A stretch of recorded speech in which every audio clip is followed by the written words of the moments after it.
Respect isn't earned by noise. It's in the silence of those who have seen too much to speak of it. Let us know in the comments section below. Have you ever witnessed someone being underestimated, only to watch everyone around them proven wrong?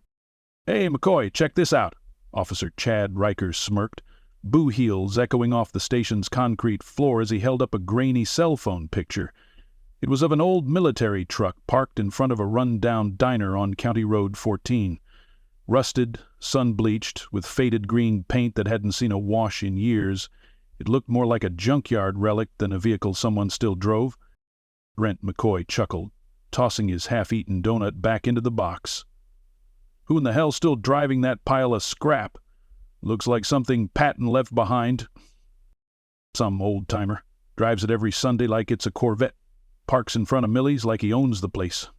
We got complaints last week. Guy's got it parked half across the handicap line, and when I asked him to move it, didn't even flinch. Just stared like I was the one out of line." McCoy snorted. "Lem guess. One of those I fought for your freedom son types." "Exactly." Rika leaned against the squad car in the garage bay, arms folded, cocky grin etched deep. "Said his name was Anthony Jones, didn't say much else. Just gave me this look." McCoy raised an eyebrow. "The look?" "Yeah, you know, the kind that says he's seen more in a day than we will in a lifetime. I told him he should be grateful we're giving him a warning. He just nodded, real slow, like he was humoring me. The truck should be impounded on sight," McCoy muttered, swiping through his phone. "No tags, no plates, no emission cert. We'd pull over a kid in a Civic for less." Riker's grin returned. "I'm thinking next time we see it, we have a little fun. Let the town know who really runs the streets. Can't have some rust bucket becoming a town mascot." "Damn right," McCoy agreed. "Old man probably thinks he's still in the war." They laughed. Across town, the subject of their amusement was beneath his truck, socket wrench in hand, tightening a bolt that didn't really need it. Anthony Jones always checked the U-joint before driving the M35 out past city limits, not because it needed it, but because discipline was the one thing they couldn't take from him. The house behind him was modest, the yard neatly kept. No flags, no bumper stickers, just an American elm casting shade over the gravel driveway. His hands, calloused and precise, worked without needing to see. Muscle memory from a time when every bolt held lives together. He slid out from beneath the frame, laid the wrench on the side tray, and stood. His back didn't bend like it used to, but his spine remained straight. Anthony Jones was a man of few words, not out of mystery but out of choice. In 1968, he'd led a convoy through Phu Bai under mortar fire. In 91, he'd been called back to advise during Desert Storm, despite already retiring. And in 2003, when they asked him to return to help train up a new generation, he did so without hesitation, quietly, thoroughly, without needing applause. But in this town, none of that mattered. They didn't ask, and he didn't tell. The truck, Anvil, had been his through 3 wars and 4 continents. It was the only thing left that knew his full story. He opened the door, climbed into the cab, and turned the key. The engine grumbled awake, a sound that shook the gravel like distant thunder. It was 10:42 a.m. Time for breakfast at Millie's. He never missed Sunday. The diner was already bustling, locals packed into booths, sipping weak coffee and sharing small-town gossip over pancakes. As Anvil pulled into the parking lot, people turned their heads, some curious, some annoyed. One teenage girl pointed at the truck and whispered something to her friend. Her dad, a man with a shaved head and Oakleys, just shook his head disapprovingly. Anthony parked in his usual spot, not in the handicap space, but near enough that the door swing left little room for interpretation. He shut the engine off, pocketed the keys, and stepped out. Movements deliberate, not slow. He didn't wear a cap with veterans stitched in gold, nor did he walk with a cane, just boots, jeans, and a faded button-up. The only hint of his past was a tarnished ID tag worn like a second skin beneath his shirt. Inside, Millie nodded at him. She always had coffee ready by the time he reached the counter. But today, something was off. 2 cruisers were parked just outside, diagonal in their slots, like they owned the lot. And at the corner booth sat Reichert and McCoy, still in uniform, snickering behind their mugs as he approached. "Morning, Mr. Jones," Millie said, setting down the cup. She hesitated. "You okay sitting here today?" He nodded once, then sat. The officers exchanged glances, then stood, stretching like jocks in a locker room. Riker approached first, McCoy just behind him. "You know, Mr. Jones," Riker began loudly, "we've been getting more complaints about that old machine of yours. Blocks the view, leaks oil, intimidates pedestrians. Real problem for our little community." Anthony didn't look at him. He took a sip of coffee, quiet, controlled. McCoy leaned in, theatrically sniffing. "Is that diesel I smell? Emissions laws say—" "Don't," Millie cut in, voice sharp. "He's not bothering anyone." Riker grinned. "No harm in educating the public, Millie. That's our job, right?" Anthony looked up, slow and calm, and met Riker's gaze. No anger, no challenge, just stillness. Riker faltered, just for a second. "You want to educate someone, officer," Anthony said, voice quiet but firm. "Start with respect. Learn who you're talking to." McCoy let out a short, mocking laugh.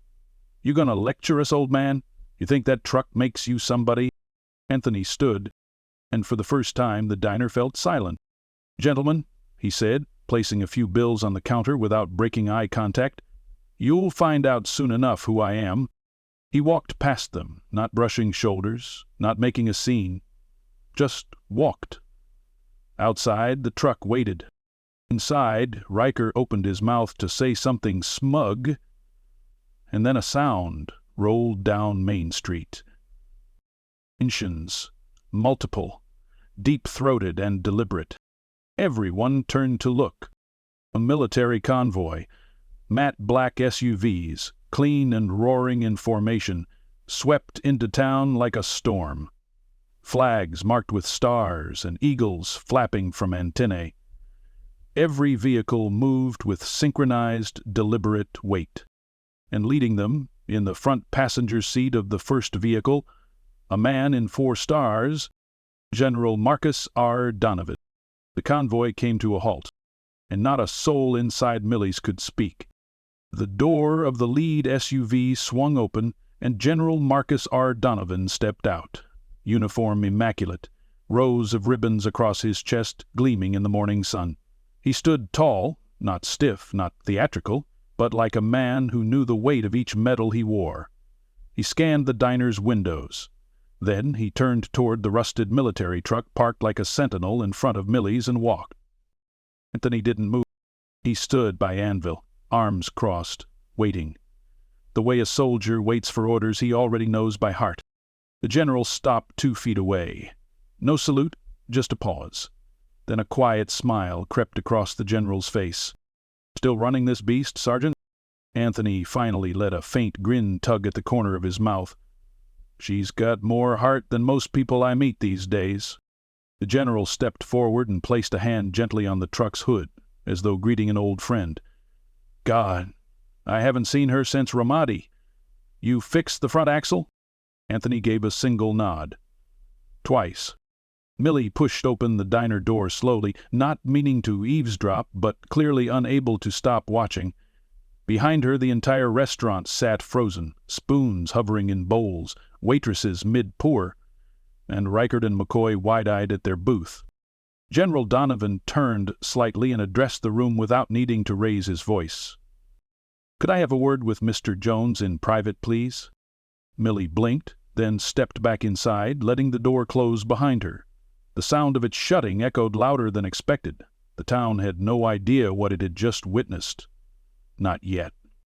Anthony gestured toward the truck bed, where 2 upturned crates served as makeshift seats. He took one, the general took the other. No one spoke for a few seconds. the kind of silence forged between two men who had buried too many friends in the same sand. "You look good," Marcus finally said, eyes scanning the street. "I didn't think you'd settle in a place this small." "I've always liked quiet," Anthony said. "Besides, it's not the place that makes the noise." The general huffed a breath. "That's true." Anthony glanced sideways at him. "Why are you here, Marcus?" Donovan leaned forward, elbows resting on his knees. "Because I heard something I didn't like. A couple of uniforms thought it was okay to disrespect one of the best damn NCOs the Army's ever had. I thought I'd remind them what leadership looks like." Anthony's jaw worked slightly. "You didn't need to do that."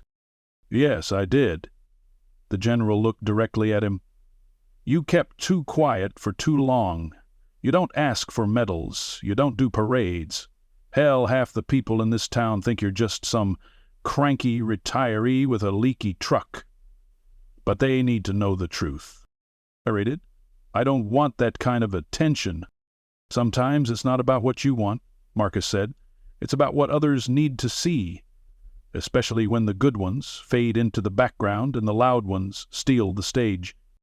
Inside, Riker had stood up. He was pacing now, visibly agitated. "What the hell is going on? Why is there a general here?" McCoy kept peeking out the window. I think they know each other." "No crap," Riker snapped. "But why? Who is that guy?" Millie leaned over the counter, her voice just above a whisper but edged with something sharp. "That man outside ran more combat operations than either of you have written parking tickets. That truck, that's not junk. That's a museum piece, still earning its keep.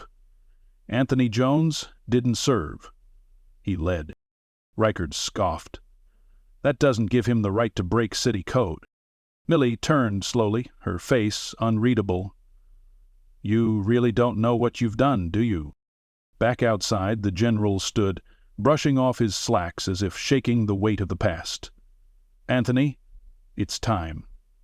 They need to hear it from someone they respect, someone who doesn't chase a podium or want the spotlight, someone like you." Anthony didn't answer. He looked down at the cracked pavement, then at the small crowd now forming quietly across the street. Phones out, curious stares. The town's usual Sunday calm had morphed into a ripple of confusion and awe. "I never wanted to be a symbol," Anthony said. "You're not," the general said firmly. "You're a mirror. They just don't like what they see in it." A teenage boy approached cautiously, maybe 17, hoodie half-zipped, holding his phone at chest level but not recording any more. "Sir," he said, voice soft, "are you like a real war hero or something?" Anthony turned, one brow raised. "No." The boy looked embarrassed, starting to step back. "But then," Anthony added, "I served with real heroes. Most of them didn't make it home." The boy nodded, swallowing hard. The general stepped forward, placing a hand on Anthony's shoulder. "What he means is, yes, he's the reason more than a few of us did come home." Anthony sighed. "What are you planning, Marcus?" "You'll see."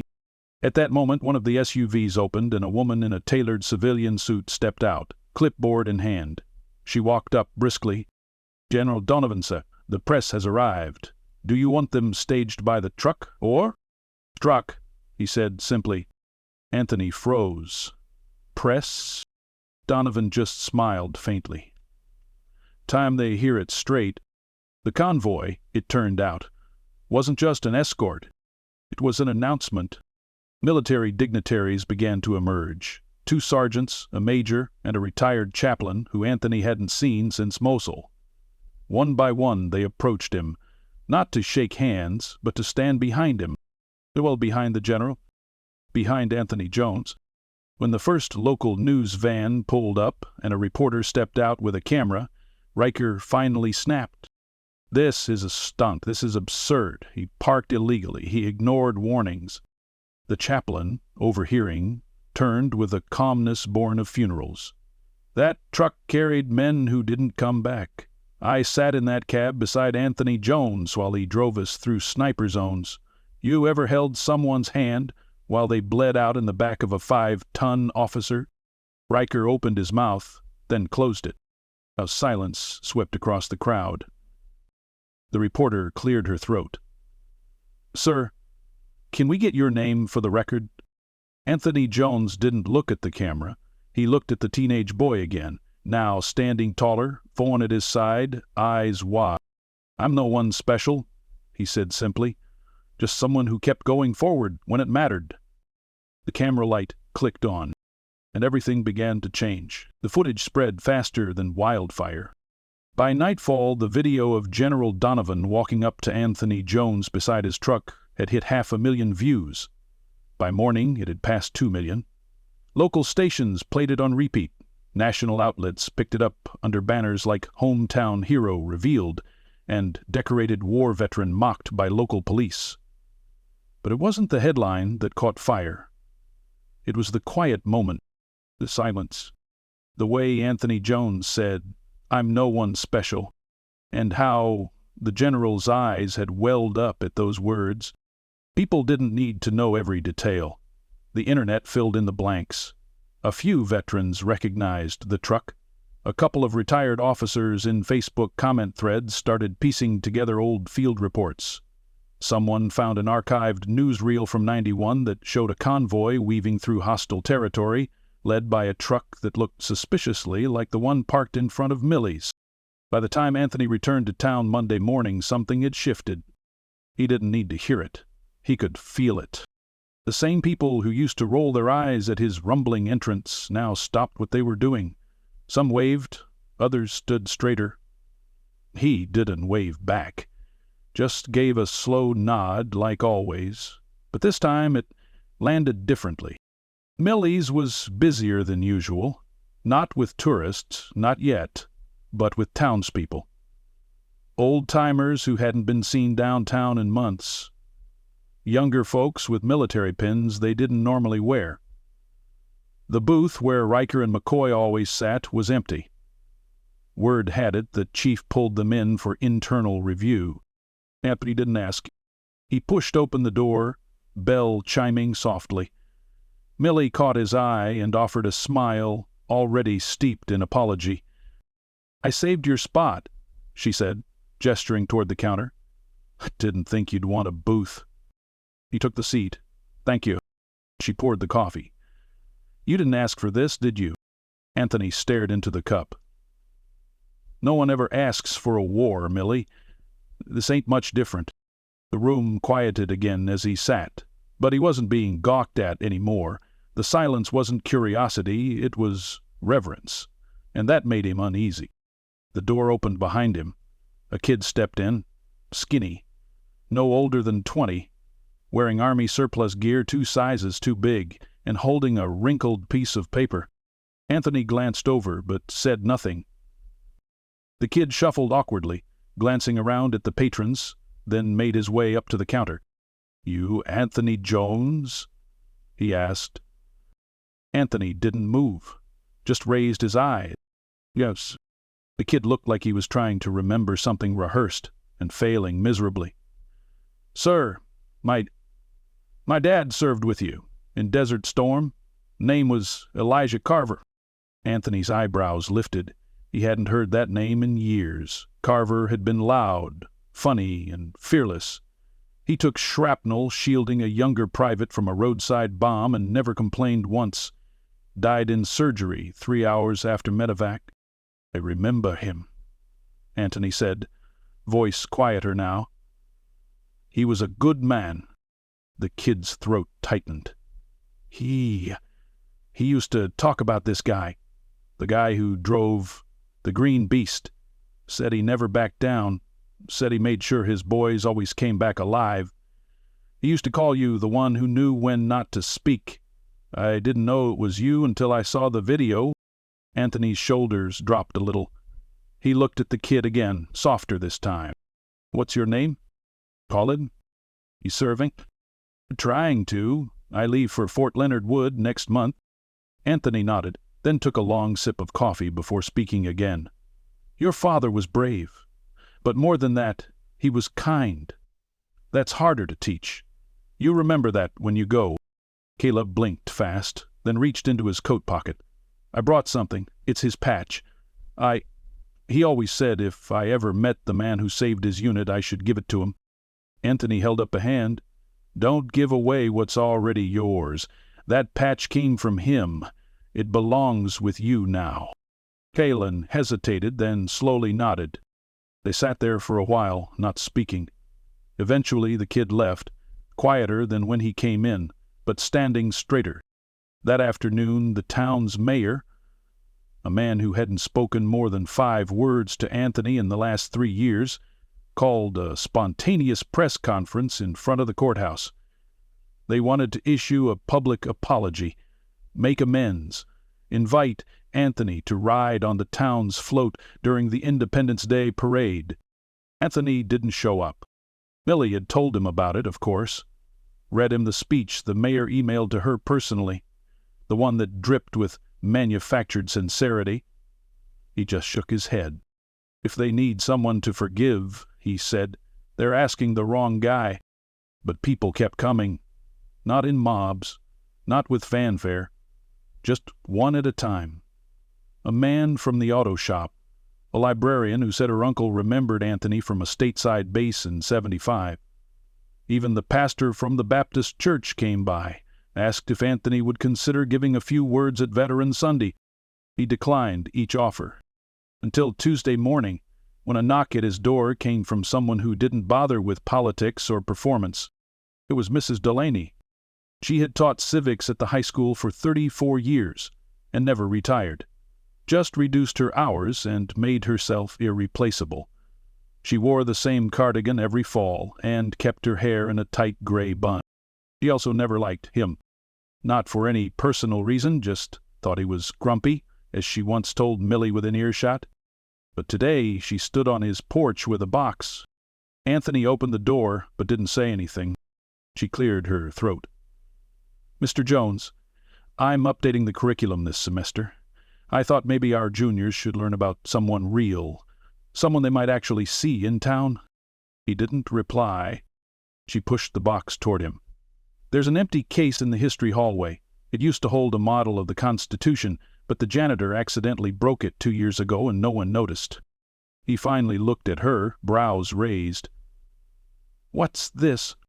"It's your story, or at least the start of it. Photos, clippings, citations I pulled from military archives. I did my homework. You can yell at me if I got anything wrong." Anthony looked at the box, then back at her.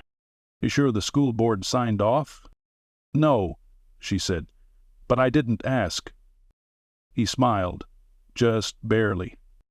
For the first time since the convoy arrived, Anthony Jones felt something settle. Not pride, not relief, just Dallas. He accepted the box and nodded. She left without another word. Inside, at his kitchen table, he opened the flaps and saw something he hadn't looked at in decades. A black and white photograph from Vietnam. 3 men, covered in dust and smiles. And in the middle, himself, nearly unrecognizable without the years. He held the photo, letting the silence settle in. It wasn't about who he'd been anymore. It was about what he could still protect. And he realized then, this fight wasn't over. It had just moved home.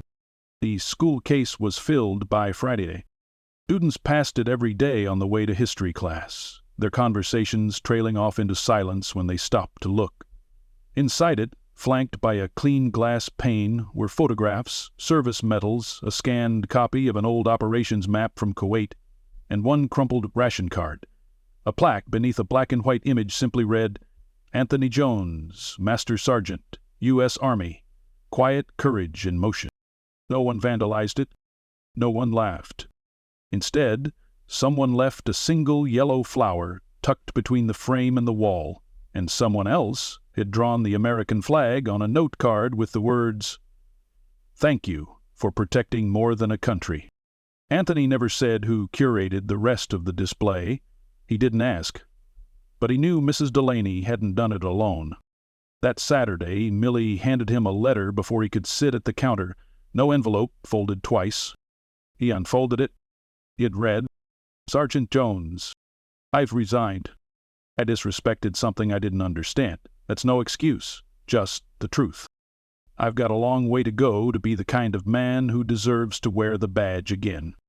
Thank you for standing tall when I didn't." Chad. Anthony read it twice, then handed it back to Millie. He didn't say anything, just slid it under the counter and poured his coffee like it was any other morning. But there was a glint in her eyes that hadn't been there in months. The door opened again. Another familiar figure walked in, this one in pressed slacks and a worn field jacket. "Early, General Donovan?" Anthony didn't blink. "Back so soon?" The general smiled.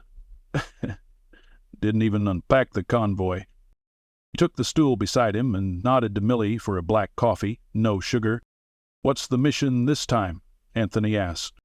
Donovan pulled a folded brochure from his coat pocket and laid it on the counter. It had the Army crest on the front, but this one wasn't about recruitment. It was a dedication. "Veterans Outreach Center," the heading read. "Madison County Satellite. Opening Ceremony." Anthony's brows rose. "We're launching it next month," Donovan said. "Full facility, PTSD support, job placement, benefits assistance, and a joint branch mentorship program." Antony stared at him. "You're putting that here?" "Started the paperwork the day after I left town." Donovan turned to face him fully. "And I want you to run the mentorship program. We're going to call it the Anvil Initiative." Anthony exhaled slowly. "After the truck? Have it to man who drove it." He didn't speak for a long time. Millie placed the coffee gently between them and walked away to give them space, even though the entire diner was listening with held breath. Anthony finally looked up. "I'll do it, but only if we keep it simple. No ribbons, no press." Donovan grinned. "You've got a deal." A bit outside, the familiar hum of engines returned. The convoy, not all blacked-out SUVs this time, but a mix of military vehicles and civilian support cars, made its way down Main Street again. But this time, they didn't park. They rolled slow, until attention. People came out of stores, stepped off sidewalks, paused their day just to watch. This wasn't spectacle. It was honor. Anthony stepped out of the diner and stood on the porch, the sun warming his shoulders, the air holding the quiet kind of reverence that doesn't need to be taught. A few children waved small flags. Their parents nodded. One woman saluted, hand trembling, but no one spoke. Anvil, freshly polished and sitting beside the diner where she always parked, gleamed under the morning light. Someone had added a note under her windshield wiper. She carried more than soldiers, she carried history. Behind the last vehicle in the convoy, another car pulled in. It wasn't military, just a dusty red pickup. The door opened, and out stepped Officer Brent McCoy. His uniform was gone. He wore jeans and a plain-collared shirt. Something about his posture had changed. No swagger, no smirk. He walked up to Anthony slowly, glancing down once, then up. "I owe you a lot more than an apology," he said. "But I'd like to start there." Anthony gave a slight nod, not out of approval, but acknowledgement. McCoy continued, "I've been accepted into the state's Veteran Liaison Program, going back to train, this time the right way. If you ever need someone to move chairs or set up tables for that outreach center, I'm around." Anthony extended a hand. McCoy took it, and just like that, no audience, no cameras, something mended. That afternoon, Anthony walked the field where the outreach center would be built. Still an open lot now, weeds blowing gently, the ground level and unassuming. But he could already see it. Rows of chairs filled with men and women who'd seen too much. A space where silence wasn't shame and help wasn't a lecture. He stood alone for a while, letting the breeze brush across his face. Then he reached into his back pocket, pulled out the wrinkled photograph of his unit, the one he'd kept for decades, and slipped it into a small crack in a wooden stake marking the property line. It wasn't for him anymore. It was for whoever came next.